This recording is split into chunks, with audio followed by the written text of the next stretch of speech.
Hello and welcome to Winchester Now, our weekly news programme here on Winchester Radio, with some of the stories from our city in the last week. I'm Mary Blaxland. Coming up, there's worldwide support for the Friends of King Alfred buses after a devastating fire. The Basics Bank steps in with help this Christmas, and we're off to Marwell to meet Santa. Winchester Radio. Messages of support have been flooding in from around the world for Winchester's Friends of King Alfred buses, following a huge fire which destroyed 8 heritage vehicles. It broke out at an industrial unit near Andover where the buses were being stored. One, a 1950 Leyland Olympic, belonged to the group and was due to be part of their annual running day on January the 1st. 2 of the other vehicles were owned by group member Richard Aldous. He arrived at the scene as the fire was burning. Well, initially I couldn't get close to the site, so my first interaction was with one of the fire officers who'd been there all night. He'd been there since 2 o'clock in the morning. I asked him what the state of it was, and he just said, "Sorry, it's all gone." And he had some photos on his phone, he showed me them, and well, he wasn't wrong. It was total devastation. There's 8 buses stored in that unit. 7 of them are totally destroyed. There's no coming back from it. There was 1 bus belonging to the Friends of King Alfred charity stored there. That is possible that there might be a future for that. It's incredibly badly damaged, but it is actually still recognisable as a bus, unlike everything else. So there's a possibility there. And your bus, you'd had it for a long time, you'd been working on it for a long time. 16 years. In January, it would be 16 years that I've owned it. I bought it in January 2008 with my brother. We'd worked on it a lot. We've been working on an extensive restoration over the last 15 years. That's a lot of time and effort and money that's gone into that over 15 years. All the major works were done, and now it was at the point it was going back together. It's devastating that that's all gone. And how do you cope with that, all that wasted time and effort? I don't think I've quite registered it yet, because I've just been dealing with the situation. I've not really sat down and actually thought how it's affecting me. The vehicle itself, it's nothing special. There's plenty of them in the bus preservation movement. So in terms of the vehicle, it's not a huge loss really, but the personal loss to it of 15 years of effort is massive, and I still don't think I've quite come to terms with that yet. And for King Alfred buses, what does it mean for them in terms of their running days? This was a unique vehicle, wasn't it? It was, yes. It was the only one that King Alfred buses bought in 1950. It was the first of its kind. It was the first bus that had an engine underneath the floor rather than at the front in Hampshire. So it was King Alfred buses at the time leading the way in the technology of buses at the time. It's already been totally restored once. Friends of King Alfred rescued that bus from Ireland in the early 90s, and between 2000 and 2012 did a total restoration on it. It was a regular performer at the King Alfred running days. It will be very much missed, but Friends of King Alfred carries on. We're still doing our running day on the 1st of January, minus 1 bus, but the day will still carry on as normal.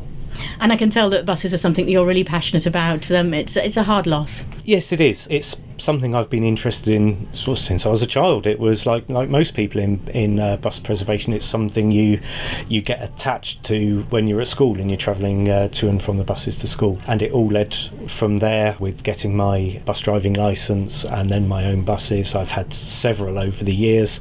I do still have another one, thankfully stored elsewhere. So that's now got to be the focus of my attention, to finish that one off and get something on the road of my own that I can be proud of and I can use. And I suppose now it's about finding out what happened, where it went wrong, and any insurance claims. Yes, indeed. Yeah, yesterday, whilst we were there on site, the fire investigators still weren't going into the buildings because they were still burning. There were still questions around the structural stability of the buildings. We don't know when that investigation is going to happen. There'll be a fire investigation. I'm sure there will be insurance investigations. My own bus is insured, but it won't begin to cover the cost of what's gone into it over 15 years. Of course it never is, but that's what we've got to go through now. I'm sure it's going to be a very lengthy process before that is all settled. And since this has happened, you've had all sorts of communication from across the world. Once the Friends of King Alfred issued a press release, it was starting to be quite widely reported on social media, and I found I was just getting phone calls, messages through social media of people being supportive, offering help. And I met Friends of King Alfred chairman James Freeman this morning, and he said he had exactly the same thing from other people in the bus preservation movement, but also people in the bus industry itself across the country and even across the world. And I had the same. It was I had people from Manchester, from Wakefield, who I've worked with, who have worked on my bus, offering their help and support. Someone else who has very similar buses who's on holidays in Canada at the moment, and he'd messaged me. All sorts of people offering help to either try to resurrect parts like engines or to even just help with the clean-up operation. It really is quite humbling. That must be quite comforting, the love for these buses and the love for the organisation as well. It's heartwarming when you know the support that is out there for us. It's very nice indeed. Richard Aldous there talking to Winchester Radio. Winchester Radio. More than 200 children will be helped this Christmas with a lunch scheme provided by the Winchester Basics Bank. Families are given food to cover meals usually provided by free school lunches. The number of people asking for help has risen this year. Here's Operations Manager Angus Kirk. Just before half term, we launched the enrolment for the Christmas holidays lunch scheme. This is where we are going to be providing 10 lunches for families in the Winchester area. We've closed the applications for the holiday lunch scheme, and we will be providing 2,240 lunches for that Christmas period. So that's basically 224 children who will have 10 lunches each. What was the demand like for your help? That sounds quite a high number. It is a high number. We've been running this for a number of years now, and last year we had 145 children who asked for help, or their parents asked for help. So that shows quite a rapid increase.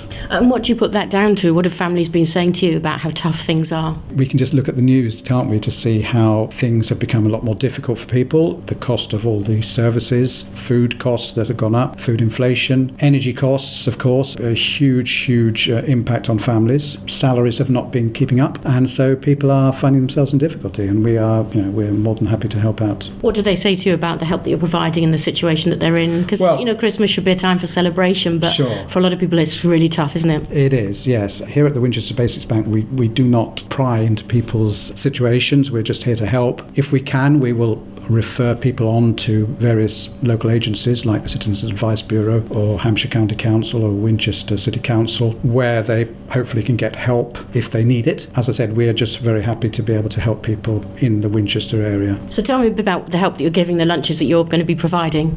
We've put together what we hope will be considered a nutritional series of lunches. We basically hand out bags which have been studied to provide nutritional meals. Considering that we are unable to provide fresh foods, we provide food that is often known as store cupboard food. So that's tinned meat, tinned fruit, pasta, rice, those sort of items. It's been studied so that basically it is possible to create 10 lunches for each child from those bags. So for example, if a family come along and they have 4 children, we will be giving out 4 bags, and that should cover them for those lunches for the 2 weeks of the Christmas period.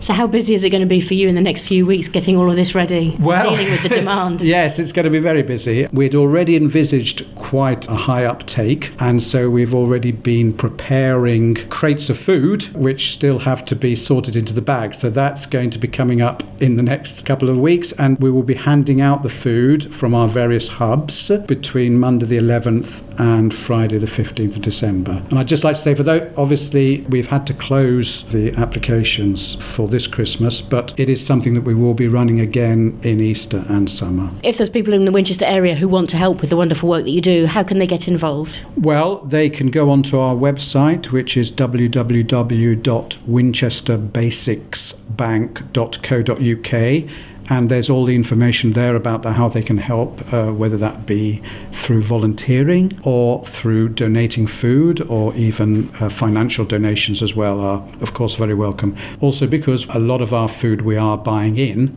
every little helps. A lot of families that you're going to be helping this Christmas, do you have enough supplies? Do you have enough cash to be able to help them? We're all right at the moment. We've covered what we need to get to be able to supply all these families for the Christmas lunches. And what do you see for the future? How are things looking, do you think? Well, it's very difficult to say. It has been a steady increase of demand, of course, due to the current economic difficulties that people are finding themselves in and the current economic situation. We hope, of course, that things improve and that the cost of living comes down. But until that time, the Winchester Basics Bank is here and ready to help the local community.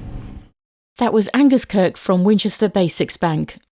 A new electric vehicle super hub is to be built in Winchester after councillors approved the application this week. It will be based at 3 Maids Hill, close to the A34 junction, and run by Basingstoke firm Instavolt. It will have 44 charging bays, including bays for larger vehicles, and an on-site restaurant.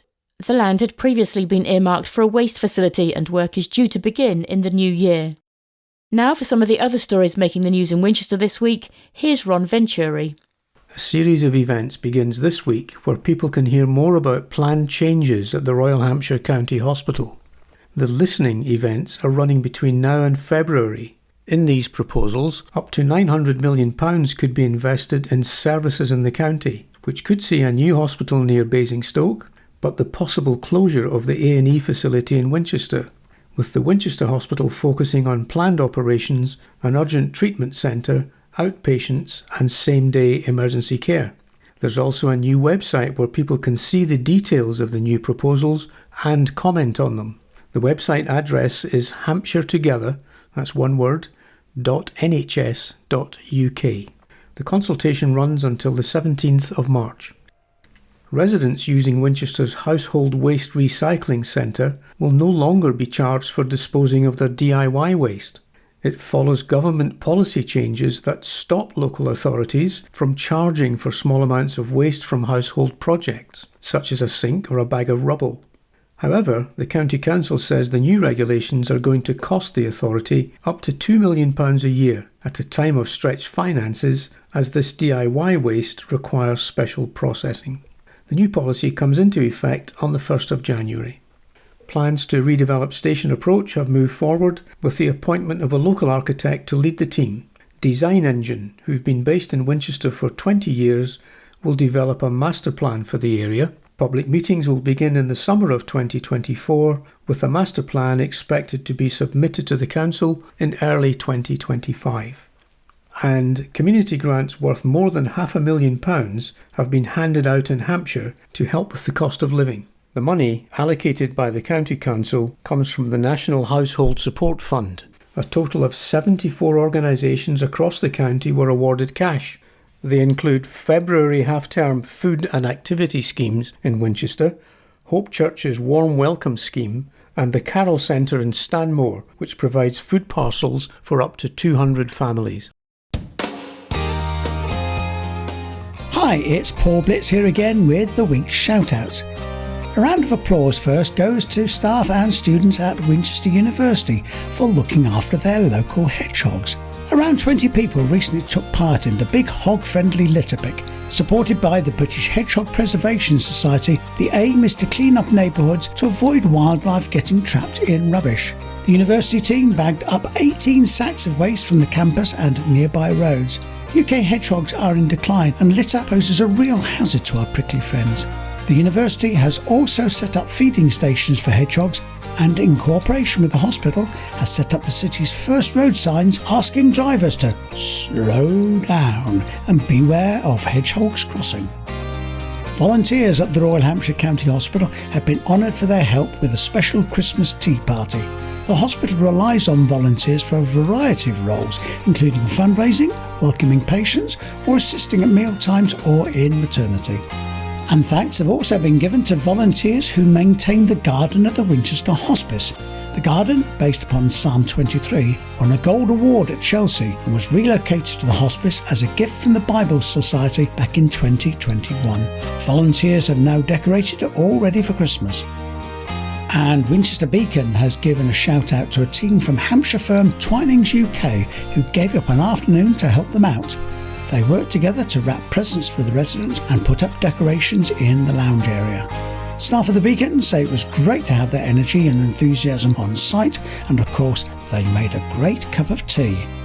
I'll bring you more shout outs next week. In the meantime, it's back to Mary. Winchester Radio. Now, for many tourist attractions, winter can be a difficult time, with the cold, unpredictable weather sometimes deterring visitors. But many have found new ways to entice people in. Marwell Wildlife is running its second light event. Glow Marwell features more than 500,000 lights across the park. Sean Manny is commercial director. It's incredible. I mean, it's a special time of the year anyway, isn't it? But here at the zoo, it's always a bit different. Obviously, particularly because we have our big winter event in the lead up to Christmas, which sort of gets everybody in the spirit and the mood. This amazing light event.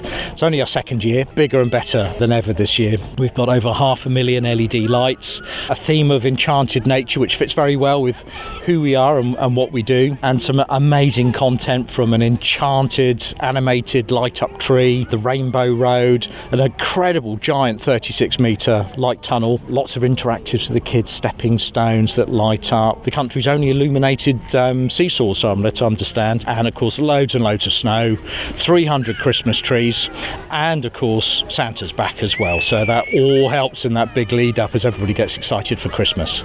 And how much planning must go into this? Lots and lots. So we finished last year's Christmas event on December the 30th, and this year started planning on January the 2nd. So our events team here get a whole 2 days off for New Year's and then wallop they're straight back into planning. It really does take a whole year to put something like this together. And what about Christmas for the animals? Is it special for them? Yeah, I mean, obviously the animals, they don't quite realise it, but they know something different is happening. Obviously, when the event starts up, evenings here are always quite quiet. We're out in the countryside, it's very dark skies, so suddenly when the place is lit up, we're always very careful. We do a huge amount of animal monitoring, so any of our animals are a little bit sensitive are well tucked out of the way and looked after, but some of the more inquisitive animals are out poking around, seeing what's going on, and of course there's always a certain buzz and atmosphere around the park at Christmas time as well, and I'm sure they feed off that a little bit. And do the animals get any special treats at Christmas? Well, it depends on how imaginative the keepers are. Obviously, we have a lot of enrichment for our animals to keep them interested. We're always keen to make sure they're following as closely as possible their natural behaviours in the wild, but that doesn't mean that now and again the keepers are putting together particular treats that fit their dietary needs, obviously, but a few special treats along the way, I'm sure.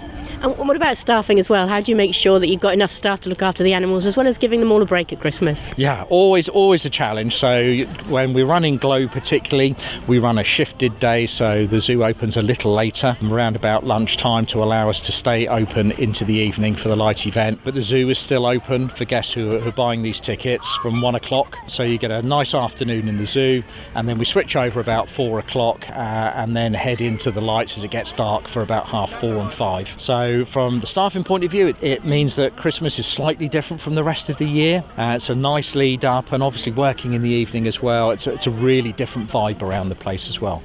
This must be great for Marwell, must bring hundreds of people in, must be great for you at this time of year. Yeah, absolutely. Otherwise, the winter can be a little bit quiet in the off season, but for us now, December is becoming one of our busiest times. It's starting to compare now with months in the summer, and again, at a time when the weather can close in a little bit and the days are shorter, it's just really nice to give everybody a big lift. And that's all for this week, but we leave you with some special messages from Marwell Zoo from Father Christmas and Mrs. Christmas to all our listeners on Winchester Radio. Goodbye until next week. Hello, this is Mother Christmas from Marwell Zoo Glow event. Have a very Merry Christmas and a Happy New Year. Bye-bye. Hello everybody at Winchester Radio. I hope you're keeping well this Christmas and looking forward to my arrival on the 25th of December. Sorry, 24th of December. Well, Winchester Radio, you take good care and don't forget to be good to your parents. Go to sleep on Christmas Eve, and if you hear the jingle bells, still keep your eyes tightly closed, but I will deliver your presents ready for you to open Christmas morning. So take care everybody, and a very happy Christmas to you all. Thanks for listening to Winchester Now. a weekly roundup of stories from Winchester Radio. If you have a story to share with us, please let us know. You can drop us an email. We're news@winchester.radio, and you can follow us on social media. Just search for Winchester Radio. Winchester